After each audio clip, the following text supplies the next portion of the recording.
요즘은요, 우리가 뭐 어떤 일을 굉장히 한 분야에서 전문성을 가지고 독보적인 재능을 가지고 있는 사람들을 가리켜서 와, 미쳤다, 그런 말을 많이 씁니다. 예를 들어서 너무나 아름다운 목소리로 노래를 하는 사람 보고 와, 저 사람 목소리가 뭐라고요? 미쳤다, 그죠? 와, 목소리 미쳤다. 연기를 너무 잘하는 사람 보고 와, 저 사람 연기 진짜 너무 실제적으로 한다, 연기가 미쳤다, 그렇게 얘기하죠. 그런가 하면 옛날 일들을 잘 기억하는 그런 사람들 보고 야, 기억력 정말 미쳤다. 그래서 이런 책도 나왔어. 미친 집중력. 우리 학생들, 우리 애들한테 하나씩 선물해줘야 돼. 미친 암기력, 미친 집중력. 그러니까 어떤 뛰어난 재능을 가지고 있는 것을 보고 미쳤다라는 말을 많이 씁니다. 또 그런가 하면 어떤 일에 막 몰두하는 그런 사람을 보고 아, 저 사람은 일에 미쳤다. 아, 저 사람은 돈 버는 일에 미쳤다. 저 사람은 연구하는 일에 미쳤다. 저 사람은 공부하는 일에 미쳤어, 라고 우리가 말을 합니다. 이처럼 어떤 한 분야에서 보통 사람 이상으로 그 일에 열심을 가지고 있거나 심지어 자기 목숨이 위험한 상황, 위태로운 상황인데도 그 일을 놓지 못하는 사람 보고 야, 저 사람 정말 미쳤다, 라고 대부분이 이야기합니다. 근데 여러분 생각해보세요. 어쩌면 우리 세상이 이렇게 나날이 발전되고 현대화될 수 있었던 것은 바로 이렇게 자기 분야에 미친 사람들이 있었기 때문에 이처럼 사회가 현대화로 발전할 수 있었던 거죠. 예를 들어서 발명한 에디슨을 보더라도 에디슨이 과학에 미치지 않는 한 우리가 오늘날 이렇게 밝게, 편하게, 시원하게 이렇게 편하게 예배드릴 수 있었겠냐는 것이죠. 자동차 연구에 미쳐있는 사람들이 있었기 때문에 오늘날 이렇게 우리가 편하게 자동차를 타고 다닐 수 있습니다. 또 인간은 하늘을 나를 수 있을까? 그러한 생각을 가지고 미친듯이 끊임없이 연구하는 그러한 사람들이 있는 끝에 오늘날 이렇게 수많은 사람들을 비행기에 태워서 내가 시간만 있으면, 돈만 있으면, 여건만 있으면 세계 어디든지 비행기를 타고 다닐 수 있는 세상에 살게 되는 겁니다. 이 모든 것이 어느 한 분야에 미쳐있는, 즉 자신의 전 인생을 걸어서 그 일에 집중했던 사람들로 인해서 이루어지게 된 겁니다. 우리가 인생을 살면서 뭔가 목표를 설정하고 목적을 설정하고 그것을 성취하기 위해서는 여러분 그냥 되는 대로 그냥 뭐 설렁설렁 한다고 그 어떤 것도 이루어질 수가 없습니다. 내가 하고자 하는 그 일에 미쳐야지만이 그 목표에 달성할 수가 있는 거예요. 그럼 여러분, 하나님 믿는 건 어떨까요? 하나님 믿는 것도 미쳐야 가능할까요? 이에 대해서 예수님이 직접 이렇게 말씀하셨어요. 누가복음 10장 27절 한번 같이 읽어볼까요? 시작. 내 마음을 다하고 내 목숨을 다하고 내 힘을 다하고 내 뜻을 다하여 주는 하나님을 사랑하라. 우리가 하도 많이 읽고 하도 많이 들어서 한 번은 감흥도 안 오시죠? 잘 하나씩 뜯어보세요. 여러분 정말 목숨을 다해 하나님 믿고 계세요? 여러분 생명을 다해 하나님을 사랑하고 계세요? 사실 쉽지 않죠. 그러니까 이거는 하나님 믿는 일에, 하나님 사랑하는 일에 미쳐야지만이 가능한 거예요. 그렇지 않아요? 목숨을 다해, 내 생명을 다해 사랑하는 하나님 믿는 일에서도요, 우리가 정말 미치지 않으면 하나님의 놀라운 역사를 경험하기 어렵다고. 물론 우리는 얼마든지 하나님 믿는 일에 미치지 않고 그냥 적당히 내 이성과 내 판단을 가지고 그냥 적당히 신앙생활 할 수 있어요. 그건 여러분의 선택입니다. 적당히 일요일 되면 교회 와서 예배 드려요. 그리고 어려운 사람이 있다고 하면 평소보다 조금 더 헌금하면 돼요. 뭐 그렇게 살 수 있어요. 근데 이것은 하나님을 사랑하는 일에 미쳤다라고 볼 수는 없다는 것이죠. 근데 오늘 본문에요, 우리 성경에는 하나님을 사랑하는 일에 미친 사람을 볼 수 있어요. 이 사람은 정말로 하나님에 대해서 미쳐있는 것 같아요. 바로 우리가 계속해서 살펴보고 있는 사도 바울이 그런 사람이에요. 바울은 왜 그렇게 하나님에게 미쳐있는가? 무엇이 그로 하여금 하나님을 이렇게 미치도록 사랑하게 만들었는가? 우리는 그렇게 신앙생활 할 수 없습니다. 우리가 믿는 하나님은 똑같은 하나님인데 바울이 믿었던 하나님이나 우리가 지금 믿고 있는 하나님이나 어제도 계셨고 오늘도 계시고 앞으로도 살아계실 그 하나님인데 바울은 어떻게 이렇게 하나님을 사랑하는 일에 미쳐 있을 수 있을까? 우리가 지난 시간에 살펴본 것처럼 이고니온에서부터 이 악한 유대인들이 루스드라까지 와서 이 루스드라에 있는 분별력이 없는 무리들을 선동하고 충동질했다고 했어요. 그래서 바울에게 어떻게 했다고 했어요? 바울에게 뭘 했어요? 다들 뭐 죄졌어요? 왜 이렇게 다 이렇게 지금 그렇죠? 뭘 했어요? 지난주 그래서 제가 똑같은 얘기 계속 할 수 있잖아요. 여러분이 이 책을 읽으셔야 돼요. 미친 암기력과 미친 집중력의 책을. 돌을 던졌죠? 그죠? 우리 19절 다시 한번 읽어볼게요. 19절 시작. 유대인들이 안디옥과 이고니온에서 와서 우리를 충동하니 그들이 돌로 바울을 쳐서 죽은 줄 알고 시외로 끌어내칩니다. 우리가 그냥 이렇게 읽으니까 아무런 감동이 없잖아요. 이것은요 단순히 돌을 들고 바울을 협박하거나 혹은 돌팔매질 몇 개 정도 하고 쫓아낸 게 아닙니다. 지금 돌로 바울을 쳐서 죽은 줄 알았다는 것은 지금 그 자리에서 사형 집행 선고가 이루어지고 있는 거예요. 사형 집행이 지금 이루어진 현장입니다. 그런데 로마 집권 안에 살고 있었던 유대인들에게는 자기들 스스로 사형을 집행할 권한이 없어요. 반드시 로마의 재판에 거쳐야지만 사형 선고를 내릴 수 있었음에도 불구하고 지금 그들은 이성을 잃어서 법도 아무것도 눈에 보이지 않는 거예요. 무자비하게 이 한 사람을 죽이고 있는 모습을 보게 됩니다. 여러분 혹시 돌에 맞아본 적 있어요? 돌에 맞아본 적 있어요? 우리가 길을 걷다거나 혹은 뭐 오토바이 타거나 뭐 자동차를 타고 가거나 그러면 이렇게 막 바람에 의해서 빨리 날아오는 막 돌 조그만한 거에 맞을 때도 있잖아요. 오토바이 타는 분들은 그런 경우도 많이 있을 거예요. 그죠? 그럼 어때요? 막 부드러워요? 엄청 아프죠. 조그만한 돌에 맞아도 아픈데 지금 바울은요 어른 성인 주먹만한 돌 혹은 이것보다 더 큰 돌로 남자가 있는 힘껏 던져는 그 돌을 맞았다는 거예요. 있는 힘껏 내가 찍은 돌에 맞았다는 거예요. 얼마나 아프겠냐고, 얼마나 고통스럽겠냐고. 여러분 그 고통이 상상이 가시나요? 우리가 조그만한 돌에 맞아도 아픈 그런 기억이 있는데 이만한 짱돌 갖고 내려친다고 생각해 보십시오. 그 고통 우리가 상상을 할 수가 없는 거예요. 죽을 때까지, 여러분 생각해보세요. 죽을 때까지 돌에 맞으려면 얼마나 돌을 많이 맞아야 죽는 줄 알고 그렇게 되겠습니까? 그 고통이 얼마나 심하겠냐. 오죽하면 진짜 거기 있는 사람들이 다 바울이 돌에 맞아 죽었다고 생각을 했겠냐. 그런데 너무 아이러니한 사실이 있어요. 이처럼 돌에 맞아 죽은 최초의 순교자가 누군지 아세요? 누구예요? 스테반이잖아요. 스테반이잖아요. 근데 이 스테반이 이렇게 돌에 맞아 죽을 때 그 일을 누가 죽고 있는지 아세요? 바울, 사울, 바울이 주동했어요. 바울이 거짓 증언자들을 섭외했고요, 사람들을 선동시켰고요, 스테반을 죽이는 그 일에 공모했다는 거예요. 성경에 나와 있지 않지만 아마도 바울이 지금 그 돌 세례를 맡고 있는, 돌이 막 날아오고 있고 맞는 그 짧은 순간에 스테반이 생각이 나지 않았어요. 복음을 전하다가 고통을 당하는 게 이런 거구나. 스테반이 이런 고통을 당했구나. 내가 정말 천벌 받은 짓을 그때 했었었구나. 나도 이제 스테반처럼 죽는구나. 이런 생각이 들지 않겠어요?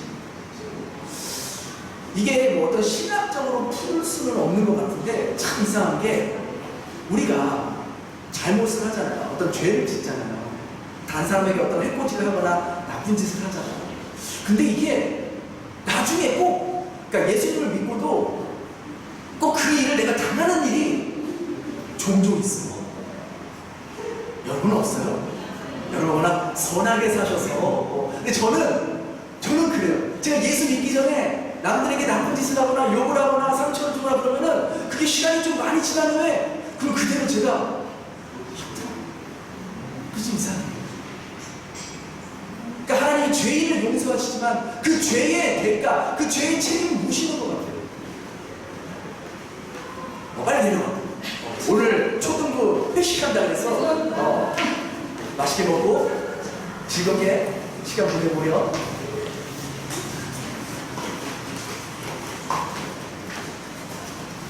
근데 스테반, 그러니까 바울이 그렇게 자기가 했던 짓을 어떻게 보면 그대로 당하는 것 같아요.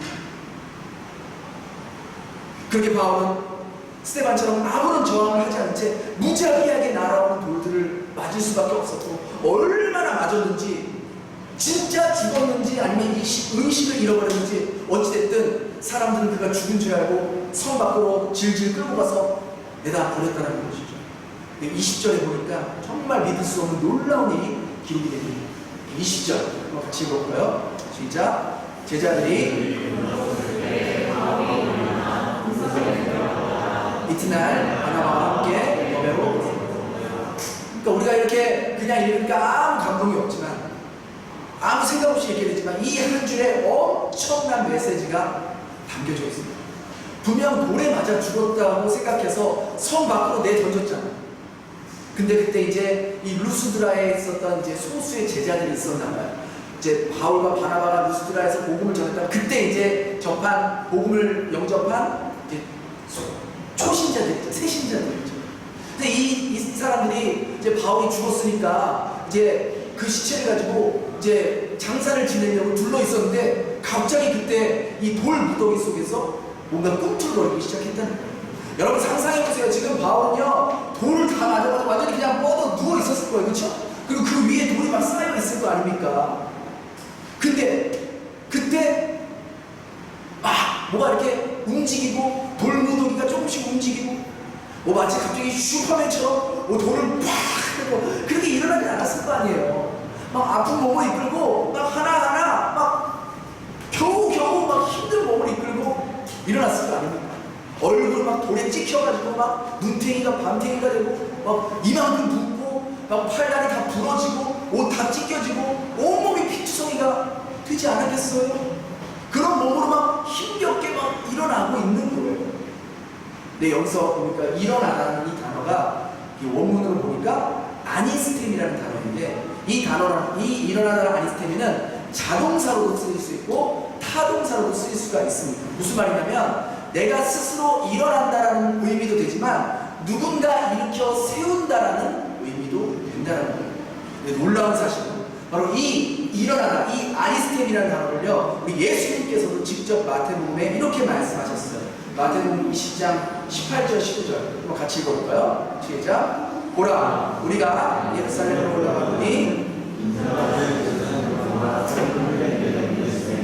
그들이 죽이기로 결의하고 이방인들에게 넘겨주어 그를 조롱하며 채찍질하며 십자가에 못 박게 할 것이나 제3일에 살아나리라. 이 살아나리라, 바로 이 단어가 아니스템이라는 단어를 사용하셨다는 거예요.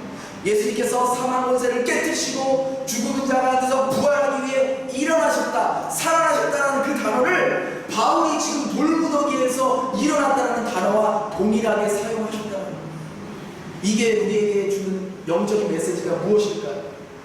바울이 정말로 돌에 맞아 죽었다가, 진짜 죽었다가 살아난 건지, 아니면 정말 돌에 맞아서 그때 잠깐 의식을 잃었다가 다시 의식이 돌아온 건지는 정확하게 알 수 없지만, 한 가지 확실한 것은 모든 사람이 다 돌에 맞아 죽었다라고 생각했던 그때에 바울이 그 돌 무더기 속에서 일어날 수 있었던 것은, 다시 아니스템이 할 수 있었던 것은 그의 정신력이나 그의 체력이나 그의 멘탈이 남들보다 뛰어나서, 남들보다 특출나서 그런 게 아니라 바로 사망 권세까지 깨뜨리시고 죽은 자 가운데서 그 돌 무덤에서 일으키신 그 예수 그리스도를 부활시킨 하나님의 능력이 바울이 다시 이 돌 무덤에서 일어날 수 있게 하셨고, 하나님의 손이 그를 친히 아니스템이 하셨다는 겁니다.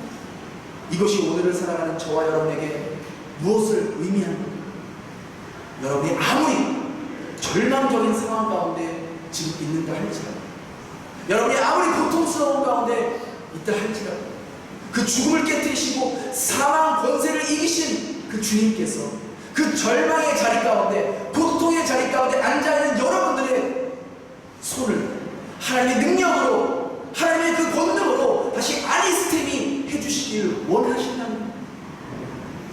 실패의 돌에 맞아 쓰러져 있는 여러분을, 배신의 돌에 맞아서 피투성이가 되어 있는 여러분을, 질병의 고통의 돌에 맞아 짓눌려 있던 여러분을, 자녀와의 트러블, 남편과의 갈등, 아내와의 갈등, 사람들에게 상처라는 돌에 맞아 지금 마음이 갈기갈기 찢어져 있는 저와 여러분을 주님은 다시 일으켜 세우기를 원하신다. 다시 여러분의 손을 잡고 아리스테미 해주시기를 원하신다. 사도 바울은 그걸 알았어요. 사도 바울의 믿음은 그걸 믿는 거였어요. 하나님의 능력은 죽은 자 가운데서도 다시 일으켜 세울 수 있다는 그 부활의 믿음, 그것을 굳게 믿고 있었다는 겁니다. 여러분 한번 생각해 보세요. 바울이 루스드라 성에 처음 들어갔을 때 누구를 만납니까? 누구를 만나요?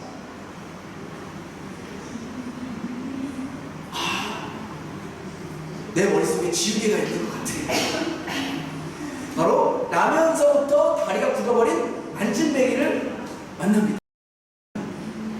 바울이 그를 보고 뭐라고 말했어요? 뭐라고 말했어요? 이 10절 다시 한번 읽어볼까요? 10절 시작. 큰 소리로 이르되 네 바로 일어서라 하니 그 사람이 일어나 걷는지라.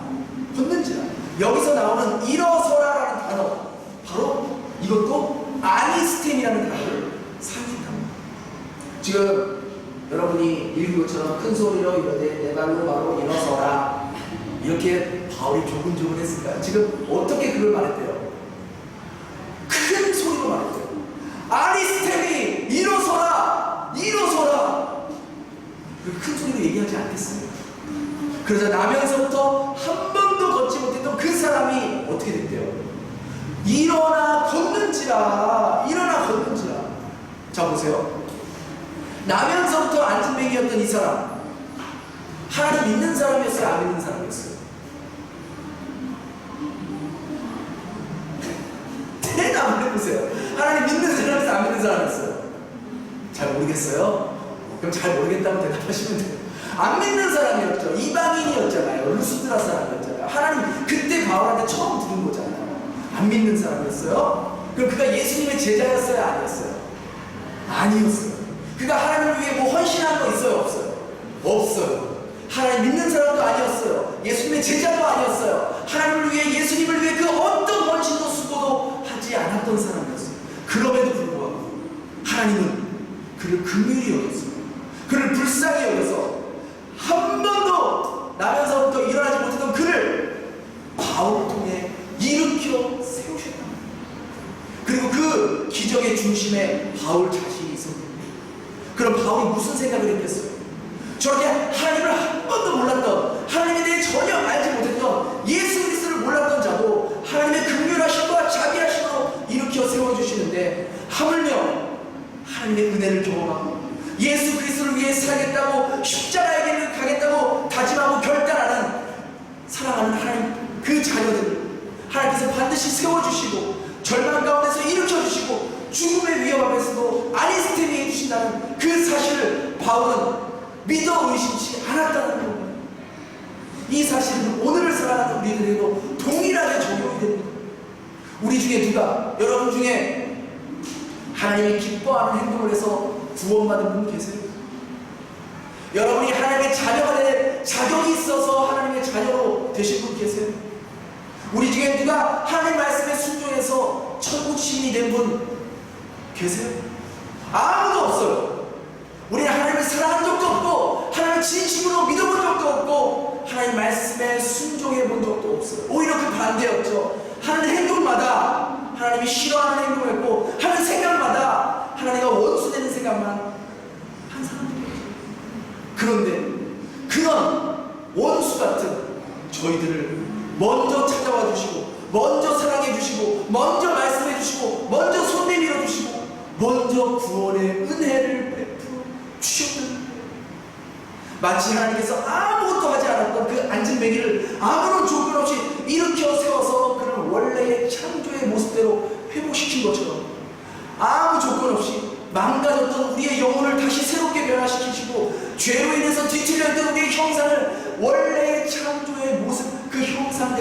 회복해 주시기를 원한다는 겁니다. 이런 모습을 보면서 정말 하나님께 죄송스럽고 하나님께 불경스럽게 여겨진다고 느낄 수도 있어요. 여러분들 양해해 주세요. 하나님 정말 미친 분 같아요. 정말 미치지 않고서 어떻게 우리를 이렇게 사랑할 수가 있냐는 거예요. 우리에게 미치지 않고서는 이렇게 할 수가 없다니까요. 정말 그 한 사람 한 사람을 구원하기 위한 그 열심, 그 신실함, 어떻게 보면 하나님 정말 무섭죠. 그 집착, 반드시 구원하겠다는 그 집착, 그 열정. 야, 네가 나를 피해서 도망가려고 해? 한번 도망갈 수 있으면 도망가. 내가 지구 끝까지라도 쫓아가서 너를 내 자녀로 만들고 말 거야 라는 그 하나님의 그 열정, 그 하나님의 말할 수 없는 그 사랑, 세상은 따라할 수 없고 흉내낼 수 없는 그 사랑. 우리가 하나님을 위해 그 어떤 것도 하지 않았지만 하나님은 우리를 향한 그 피 끓는 그 긍휼과 사랑으로 인해서 우리가 말할 수 없는 그 구원의 은혜를 입었다면 이제 우리는 그 구원의 은혜에 감사하면서 하나님의 긍휼하심과 자비하심을 믿으며 살아가는 하나님의 자녀들을 하나님께서 왜 끝까지 책임지지 않는다는 것이죠. 우리는 그걸 믿어야 된다는, 바울은 그걸 알았고 그걸 믿었다는 거예요. 그래서 그 사람은, 그 바울은 하나님을 사랑하는 데 미칠 수밖에 없었다는, 완전 미쳐버린 거예요. 여러분, 우리가 누군가 사랑하면 그렇게 되잖아요. 그 사람만 모르잖아요. 그 사랑에 미치잖아요. 콩깍지가 싫었다고 말하잖아요. 그렇잖아요. 여러분 여전히 여러분의 남편들을 그렇게 사랑하시잖아요. 그죠? 아니에요? 사랑하시죠? 쑥스러우시니까 말 못하시는데 사랑하시잖아요. 여전히 콩깍지가 씌어있잖아요. 나는 콩깍지 지금 20년 차, 15년 차. 그쵸? 그렇다고요. 그 사람밖에 안 보이는 거예요. 아무리 TV에서 잘생긴 배우가 내 남편이 최고고, 아무리 TV에서 걸그룹이 나와도 내 아내가 제일 예쁘게 보이는 거예요. 왜? 콩깍지가 싫었어요. 예수 그리스도의 그 말도 안 되는 그 미친 사랑에 바울 역시 푹 빠져버린 거예요. 거기서 나오진 않는 거예요. 왜? 그것보다 더 좋은 게 없으니까. 그 예수의 사랑보다 더 좋은 게 없으니까. 그래서 바울은 고린도후서에 이렇게 고백을 해요. 우리 고린도후서 4장 8절 9절을 세 번역으로 한번 같이 읽어볼게요. 시작. 사방으로 죄어들어도 움츠러들지 않으며 낙심하지 않으며 박해를 당해도 버림받지 않으며 거꾸리틀이 당해도 망하지 않습니다. 하나님께 붙들림 받은 사람은 잠시 넘어질 수 있어도 다시 일어날 수 있는 사람입니다. 하나님의 능력을 믿는 사람은 어려운 고난을 만날지라도 절대로 그것 때문에 망하지 않는 사람입니다. 하나님의 자녀들은 잠시 잠깐 고통을 당할지라도 반드시 하나님께서 아니스테미 해주신 걸 믿고 살아가는 사람들입니다.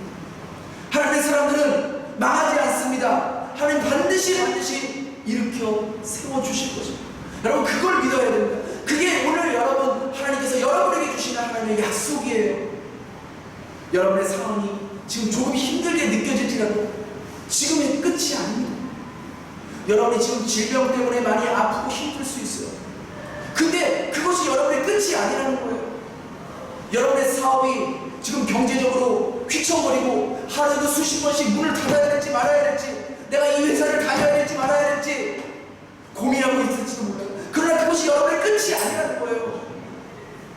여러분이 지금 다른 사람에게 말할 수 없는 고통과 아픔과 눈물로 밤잠을 지내고 있을지라도 하루에도 수십 번씩 내 마음이 요동치고 어떻게 해야 될지 모르는 그러한 힘든 순간에도 여러분 기억하십시오.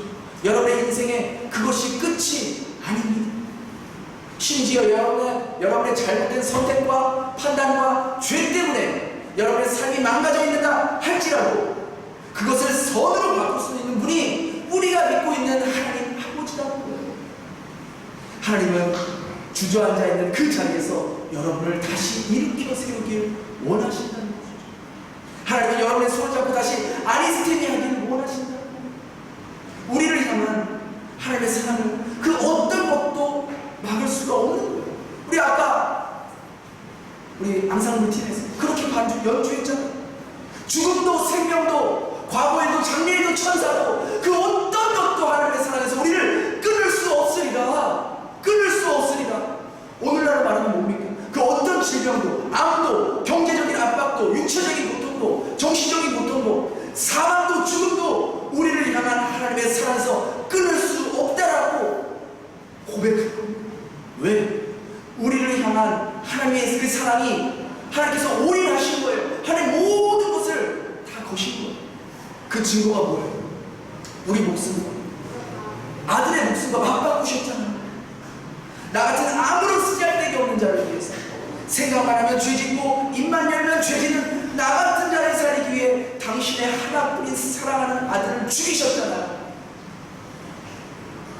여러분, 내가 내 남편을 위해서, 내 사랑하는 아내를 위해서도 사실 내 목숨 준다는 거 쉽지 않습니다. 그죠? 내가 사랑하는 사람을 위해서도 내 목숨 주는 거 쉬운 일이 아닙니다. 하물며 나를 배신하고 나에게 못된 짓만 하고 내 가슴에 평생 잊을 수 없는 대못을 박은 그 사람을 위해서 여러분 목숨을 내놓을 수 있어요? 여러분의 사랑하는 자녀의 목숨을 다른 사람을 살리기 위해서 내놓을 수 있어요? 그런 부모가 어디 있어요? 가령 제 심장에 문제가 생겨서 당장 심장 이식 수술을 해야 돼요. 안 그러면 전 내일 죽습니다. 그런 상황에서 딱 제 심장과 딱 맞는 심장이 우리 이호근 부사님 아들 심장. 예를 들어 너무 놀라지 마시고, 그럼 집사님 저를 살리기 위해서 집사님의 아들의 심장을, 여러분들의 자녀의 심장을 저에게 줄 수 있어요? 이식해 줄 수 있어요? 절대 못 주죠. 절대 못하고 저도 못해요.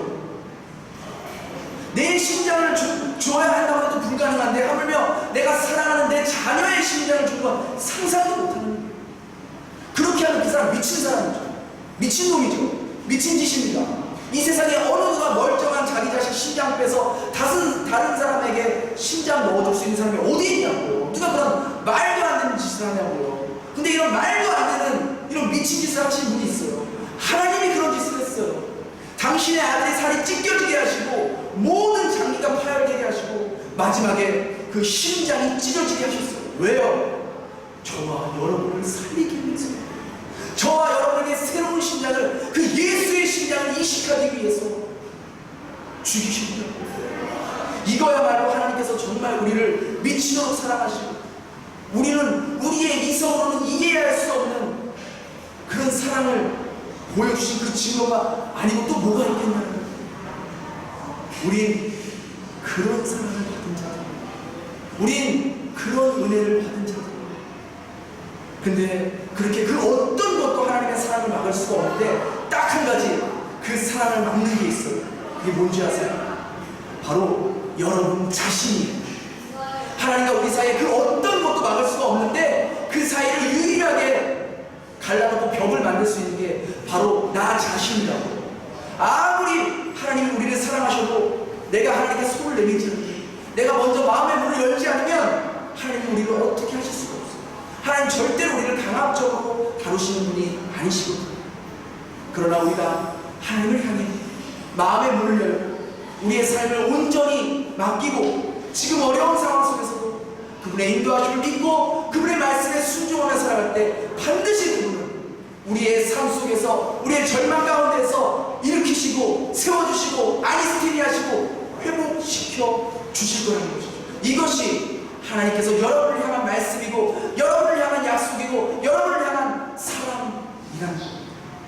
여러분, 이 애절한 하나님의 마음이 느껴지십니까? 누구도 막을 수 없는 그 하나님의 사랑이 여러분의 가슴을 점치고 있습니다. 그렇다면 우리 이 시간 이렇게 함께 기도했으면 좋겠습니다. 간주 좀 해주시겠습니다. 하나님,